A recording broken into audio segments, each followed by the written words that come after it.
Bismillahirrahmanirrahim. Assalamualaikum warahmatullahi wabarakatuh.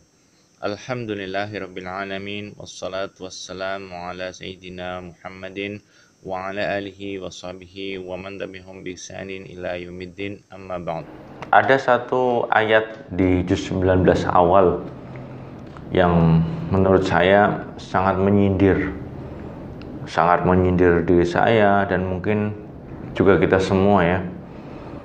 Ini adalah ayat tentang keluhan Rasulullah SAW mengenai kondisi umatnya, yang umatnya itu mengabaikan Al-Quran, atau bahasa lainnya mencueki Al-Quran. Saya bacakannya untuk kita tadabburi. A'udzubillahi minasyaitonirrajim. Wa qala ar-rasulu ya rabbi inna qaumi ittakhadhu hadzal qur'ana mahjura. Dan berkatalah Rasul, yaitu Nabi Muhammad SAW, wahai Tuhanku, sesungguhnya kaumku itu menjadikan Quran ini sebagai sesuatu yang diabaikan, sebagai sesuatu yang dicueki, ditinggalkan. Saya sendiri ketika menyampaikan ayat ini, ketika membaca ayat ini, sayalah termasuk orang yang masih sangat jauh dengan Al-Quran.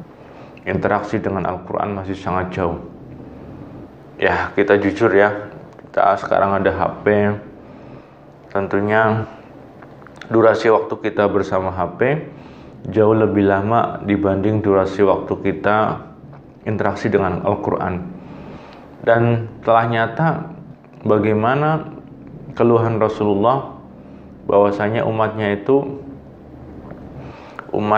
mengabaikan Al-Quran, menjadikan Al-Quran sebagai sesuatu yang diabaikan.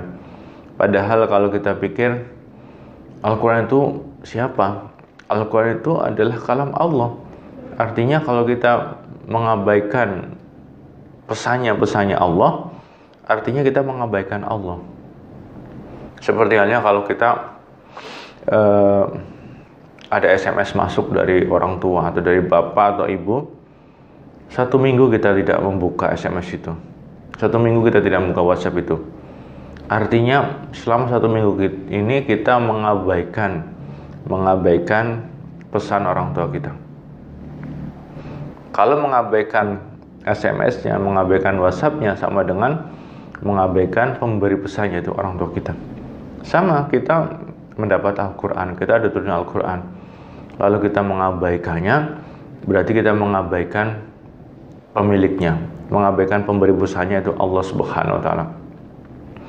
Astagfirullah. Jadi memang ini harus kita pahami, ini harus kita renungi, kita tadabburi. Sungguh kita termasuk orang yang seperti itu. Padahal interaksi dengan Al-Quran itu bermacam-macam.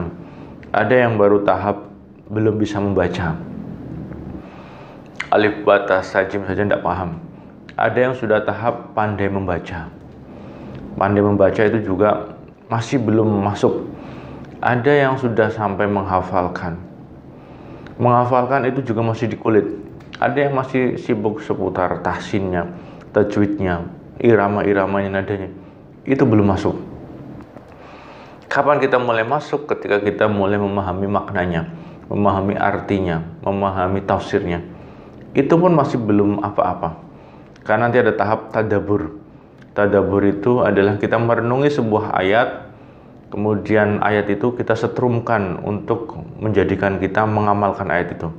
Tadabbur itu membuat kita berpikir, membuat kita merenung, membuat kita punya niat, punya tekad untuk, oh, ayat ini sudah sangat menegurku, aku harus melaksanakan ayat ini, aku harus mengamalkan ayat ini. Dan itu kita juga belum, masih jauh. Padahal sebagai umat Rasulullah, kita harus punya sikap sami'na wa ata'na. Sami'na, kami mendengar, ata'na, kami taat. Dan untuk mendengar berarti ada suara yang masuk ke telinga kita. Artinya untuk bisa kita mengatakan aku mendengar, kami mendengar, kita harus tahu apa sih yang didengarkan ke telinga kita. Al-Quran. Sedangkan Al-Quran bahasa Arab, berarti perlu diartikan. Perlu diartikan, setelah kita tahu artinya, kita tadabbur, kita renungkan.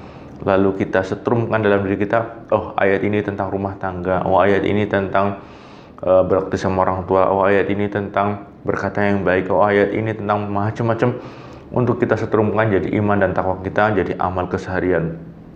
Jadi ayat ini teman-teman merupakan keluhan Rasul bahwasanya umatnya itu mengabaikan Al-Quran, menjadikan Al-Quran sebagai sesuatu yang diabaikan. Apakah Allah dan Rasulnya rugi kalau kita mengabaikan Al-Quran? Sama sekali tidak. Siapa yang rugi? Yang rugi diri kita sendiri. Kita butuh Al-Quran sepanjang hidup. Kita butuh Al-Quran ketika nanti di alam kubur. Kita butuh Al-Quran untuk selamat dari api neraka. Dan kita butuh Al-Quran supaya masukkan ke dalam surga. Bukan Al-Quran yang sekedar dibaca, dihafal, dilombakan, dinyanyikan, tetapi Al-Quran yang kita tadaburi, yang kita renungi, lalu yang kita masukkan dalam dada kita untuk menjadi perbuatan. Kalau kita pemarah, ketika disetrumkan dengan Al-Quran, menahan marah, kita jadi lebih sabar. Kalau kita orang yang kurang baik kepada fakir miskin, ketika kita membaca ayat-ayat Al-Quran tentang fakir miskin, kita tadaburi, kita setrumkan dalam diri kita, sehingga kita menjadi orang yang lebih peduli sama fakir miskin. Kita yang akhlaknya buruk, ketika mendengar ayat-ayat tentang akhlak, kita setrumkan, kita tadaburi dalam diri kita, supaya kita menjadi orang yang berakhlak mulia. Tetapi yang terjadi bagaimana sekarang kita? Interaksi kita dengan Al-Quran masih sangat jauh. Hubungan kita dengan Al-Quran masih sangat jauh. Seolah-olah kita meninggalkan Al-Quran, padahal kita sangat membutuhkan Al-Quran. Maka dari itu, surat Al-Furqan ayat 30 juz 19 awal, mari kita tadaburi, kita renungi, untuk kita rubah diri kita, semoga bisa lebih baik, semoga bisa ke depan itu lebih dekat, lebih akrab dengan Al-Quran beserta maknanya, beserta artinya. A'udzubillahi minasyaitonirrajim. Wa qala ar-rasulu ya rabbi inna qaumi ittakhadhu hadzal qur'ana mahjura. Dan berkatalah Rasul, berkatalah Nabi Muhammad SAW, wahai Tuhanku, sesungguhnya kaumku telah menjadikan Al-Quran ini sebagai sesuatu yang diabaikan, sebagai sesuatu yang diabaikan.